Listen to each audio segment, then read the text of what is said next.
Welcome to the Get Organized HQ podcast. I'm your host, Tasha Lawrence. Every week, we share practical strategies for less stress and more peace as we dive into all topics life and home organization. I'm so glad you're here for this week's episode. A couple weeks ago on the Get Organized HQ podcast, we talked about what to do when you want less stuff, but you want the stuff that you have. And I want to build on that in today's episode because I think that there has maybe been an oversimplification of the benefits of decluttering. So we know that decluttering helps our homes be less stressful, less chaotic. It's easier to maintain the things that are in our homes. And that can kind of lead to the idea that if I simply declutter enough, my home will always be in good shape, ready for guests to come over, nice and tidy. And that is only partially true. And I want to share with you today the other thing that you need in order to make decluttering work. So having less stuff, that is the first step. But even once you've decluttered and you have a lot less stuff and you've taken load after load to the donation center and you've thrown out tons of trash and recycling, you might find that you still don't have that peaceful home that you want. And here's the thing. It is impossible to declutter yourself to a clean home. Decluttering helps so much. It limits the amount of stuff that you have to take care of. But the truth is, there is still going to be stuff in your home. You're still going to be feeding yourself and anyone else who lives in your home. So you're going to have dishes and cups and silverware that need to be cleaned. You still have to wear clothes. So there's still going to be laundry to do. And the truth is, you're still going to live and interact in your home. You're going to take part in your hobbies. Maybe you're a crafter. You might have beautifully decluttered and organized craft supplies, but craft supplies that sit on the shelf all the time and never ever get used, they're not really worth having because they're not bringing you the purpose and joy that they were made for. And so you are going to eventually take those things off the shelf and start using them. And the ribbon and the paper and the hole punches and the stamps and all of those different things, they're going to get spread out. They're going to get moved from their nice and neat home that they got when they were decluttered. And really, that is why it's impossible to declutter yourself to a clean home, because your home is not a museum. You are living in your home. You are doing everyday life and all of the activities and things that you love. You are engaging in those things in your home, and that is good and right. When you come to the end of your life, you certainly do not want to look back and say, I had such a museum-worthy home. I sat in my museum-worthy home all the time, and I looked at my nice and neat, organized and decluttered spaces, and I did absolutely nothing. You know, that sounds silly, right, to say it, because we know that that is not what we want. But I think it's important to set the expectation from the beginning that there are going to be additional systems that you need to have in place if you want to take this all the way. If you want a clean, tidy home that is always 15 minutes away from you being comfortable for a guest to walk into your home, there's going to be other systems in addition to decluttering that need to be in place. I would even argue that even more so than continuing the process of decluttering your home or managing how much stuff is coming into your home, the systems that you set up, that is actually how you maintain the work of decluttering. So yes, continuing to keep an eye out for things, continuing to do the work of decluttering. I am not at all against decluttering. These two things go hand in hand. So please hear that. I think you need the decluttering. Having less stuff allows you to not be completely overwhelmed by the systems that you're setting up in your home. But if you only declutter and you don't set up these systems that we're going to talk about today, that's when you can get into this really frustrated spot where you're looking around saying, I've done so much decluttering. Why is my home not giving me the results that I was hoping for? And it might just be that a few simple systems are what you need. So a little phrase that I want you to keep in mind as you go throughout your home this week is notice and act. Notice and act, and that is going to make a really big difference in maintaining the spaces in your home. So the sooner that you notice something that is out of place and take action, the less time that that thing or that space has to get out of control. So it can be really easy to be in the kitchen, walk past the sink, and do the thing where you're like, oh, there's 2 cups and a couple plates from breakfast in the sink there. I'll get to it later. And that would be fine. There's not hard rules here, but if you notice those 4 or 5 dishes in the sink and you take action right then, you go ahead and say, "No, I'm putting those in the dishwasher right now." Or, "No, I'm going to go ahead and hand wash those right now." That is how you keep the dishes in check and you never get to an entire sink full of dirty dishes. If every time that you notice, "Oh, there's a couple dishes that need to be done," you go ahead and do that right away. Let's give another example. If you walk into your bedroom and you're just feeling kind of bugged, it's one of those spaces where you're like, this is just not how I envisioned my nice, peaceful bedroom looking. Okay, notice, what is it that's making your bedroom not feel peaceful? Is the bed not made? Are there clothes strewn across the floor? Are there papers on the nightstand that go somewhere else? Notice what it is that's bugging you. Instead of looking at the room as a whole and saying, "This room is bugging me," what specifically is it that's bugging you and what can you take action on? So if it's that the bed isn't made, can you just go ahead and make the bed? Typically, that takes less than 5 minutes. Make the bed. And now you are not nearly as bugged by that space because you noticed what was bothering you and you took action on it. And this is kind of like a muscle that you strengthen, right? And so those first couple of times, it might take a little bit more of intentionality to say, "Oh, stop everything. I am feeling frustrated by this space. And I don't actually know right off the cuff what it is that's bugging me about the space. And I'm going to need to look around and kind of take inventory here and say, what is it that's bugging me here in this space?" But here's the thing. The more often that you notice an act, the more often that you just keep this in mind and you do this and it really becomes a habit, honestly, that is when it's going to become second nature to keep some of the spaces in your home more tidy. Now, is this going to mean that it will look like a cleaning fairy has been to your home and that everything is always sparkling and perfect all the time? No, not at all. But this is how you can keep your home at a really good baseline pretty much day in and day out by noticing and acting. Okay, so keep that phrase in mind as you go throughout your week. Look for things, take action on them right away. Now, there are going to be some things that you come across where you notice that something is out of place. Maybe you see a pile of returns that you need to make, and you're on your way to work or about to take kids to school, or you have a meeting you need to hop on, and you cannot take those returns right now. And so, what can you do? Is it the place that they are that is bugging you? Can you go and put them in the car so that they're ready to go? Can you look at your calendar and say, "Oh, I have this pile of returns I need to make, and I've been putting it off," and say, "All right, I cannot do it today, but I have an hour tomorrow afternoon that I'm free and I am putting it in my calendar, making an appointment with myself. I am taking those returns tomorrow." And so sometimes you may not be able to take an action all the way from start to finish, but go ahead and do what you can. And I'll tell you, this can be a struggle for me. I am very much so an all at once kind of person. So I feel like there's kind of two philosophies when it comes to decluttering. You're either the person who wants to declutter one item at a time. So you're working on a bookshelf, you take off one book and you say, "What am I doing with this book?" No, I'm the person who's like, take off all of the books because I want to do the whole bookshelf all at once.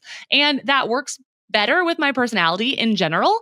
However, that can actually kind of work against me when it comes to maintaining my home because we all know we're busy people. We have things happening in our lives and distractions.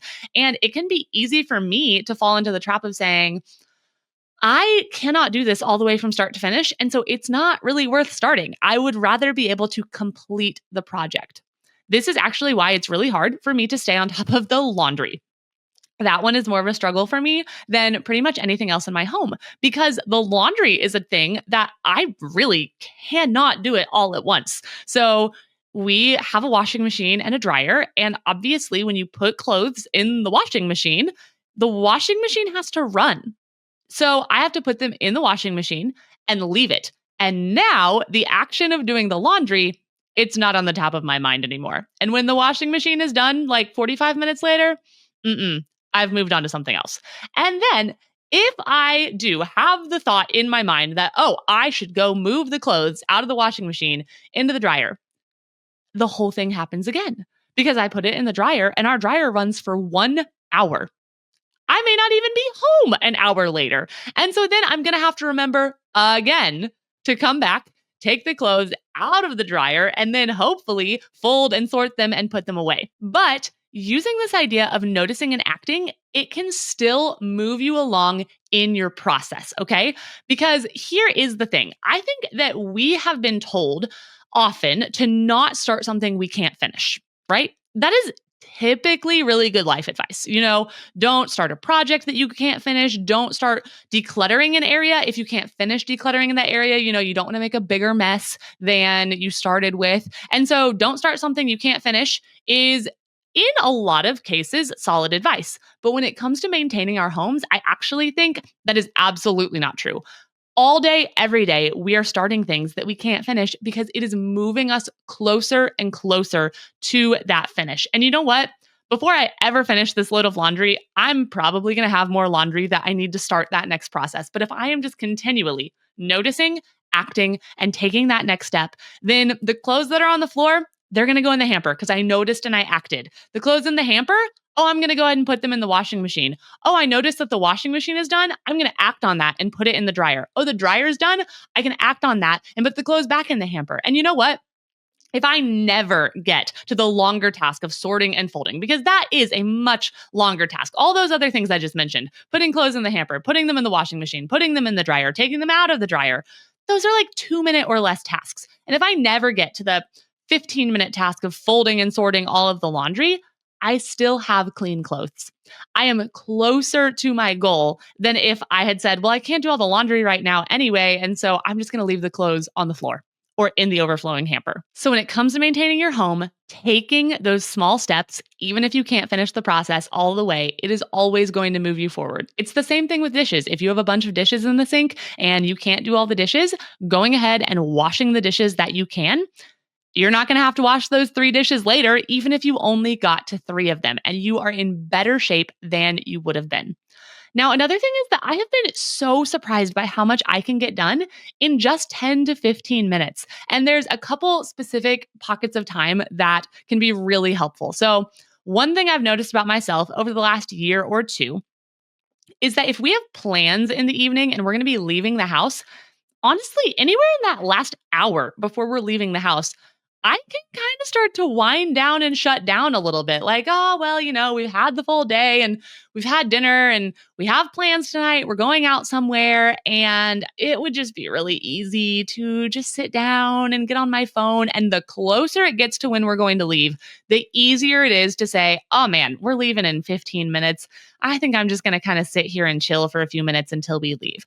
Now, I do want to say that sometimes those pockets of time can be really valuable. If you've had a really busy day and you just feel like you haven't had a moment to catch your breath and you have 10 to 15 minutes before you have to walk out the door, maybe the best thing to do is to sit down and grab a book and read it, or do a little bit of journaling, or even just do a little simple stretching, or whatever it is that fills your cup and brings you life. But one thing that I have noticed is that I can get so much done in that 10 to 15 minutes. And I do wonder if part of it is because I'm racing the clock and I want to see how much I can get done.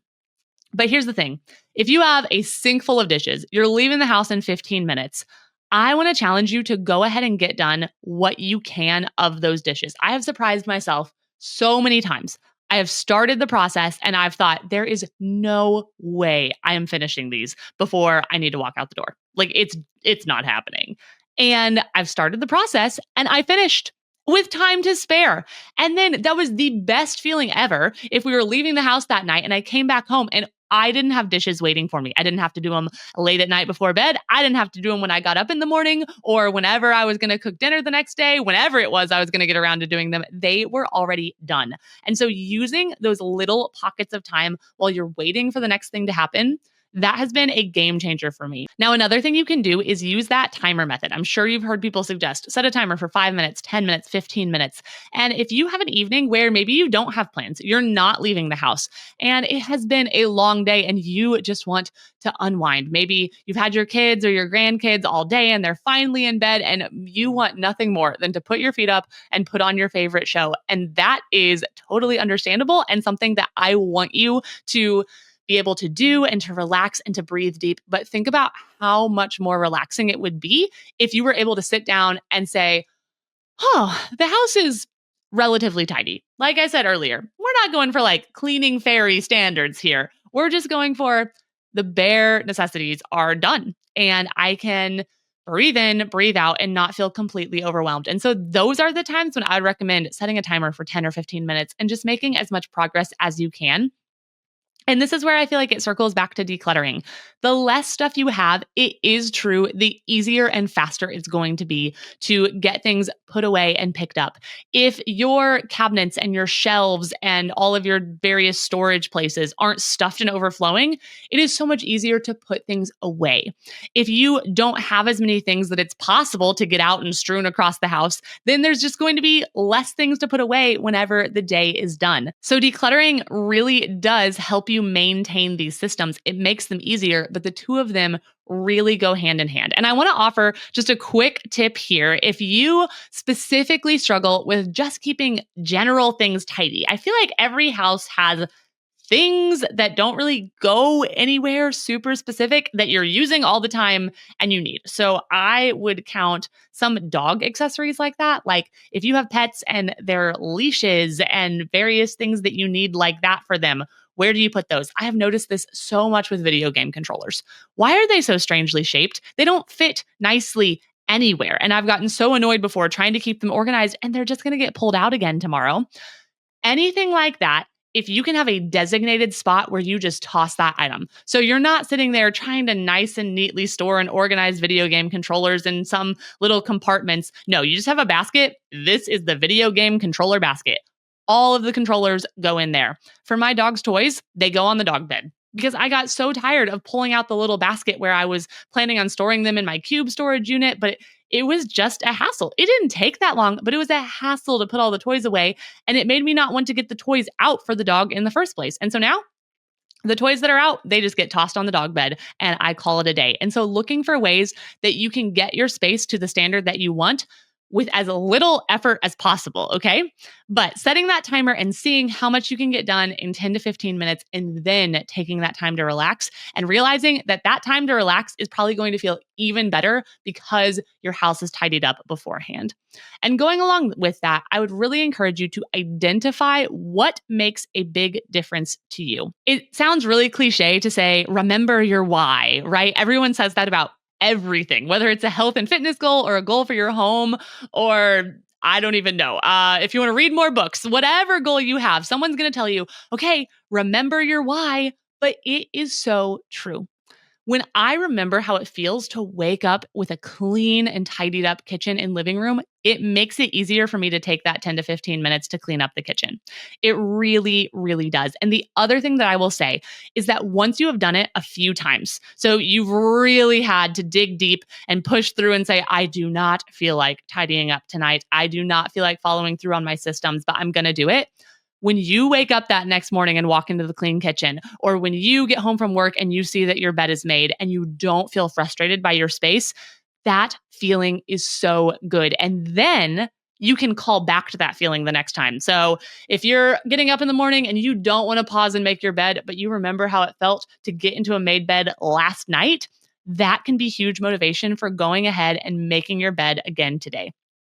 And along with that, prioritize the things that are actually going to bring you more peace. Are you the kind of person who cares about your bed being made? And you might have to do some trial and error to find out. Make your bed for a week and see how it feels. And if you're like, I don't understand the thrill and it doesn't make me feel any more at peace, it's okay to not make your bed if that is not the thing that's bringing you peace. You know, I like having a clean bathroom, and periodically I'll go through my home and do what I would consider to be a deep clean. And I feel good about that. And that's great. But I love walking into a tidy kitchen in the morning. And so I'm going to tell you that the dishes in my home get done way more often than the bathroom gets cleaned. And even just the countertops get wiped off and the sink gets cleaned in the kitchen way more often than the bathroom. If you walked into my bathroom right now while I'm recording this, you would probably be like, Tasha, why are you doing a podcast about people's homes? Because your bathroom is not what I would have expected from you. It's not. It really isn't. And I will go through maybe once a month or so and deep clean my bathroom, but it makes a much bigger difference to me whenever my kitchen is clean and tidy than when my bathroom is clean. And so I really prioritized putting the time and effort into pretty much every day trying to make sure the dishes are done. And it's okay if the bathroom slides. you really can't prioritize every single thing. It's going to become overwhelming. You want systems that you can maintain. Having a bunch of systems in place and having all these checklists for all these different spaces in your home, if they're just overwhelming you and you feel like you can't keep up with them, it's not really going to help in the long run. And so identify those 2 or 3 areas, systems that you can put in place that are going to make a big difference. I think a really good place to start with that is to think about what is bugging you the most. Whenever you think about, oh, I want my house to be better, what space are you envisioning? That might be the first space to look in order to set up a system. And then last but not least, don't stop decluttering. Remember that decluttering and these systems, they go hand in hand. And decluttering, it's not going to get you all the way there, but it's going to make maintaining these systems easier. And so keep up that good work and start looking for those systems you can implement, and you are going to see changes in your life and in your home. Thanks so much for tuning into this episode of the Get Organized HQ podcast. I'll see you next week.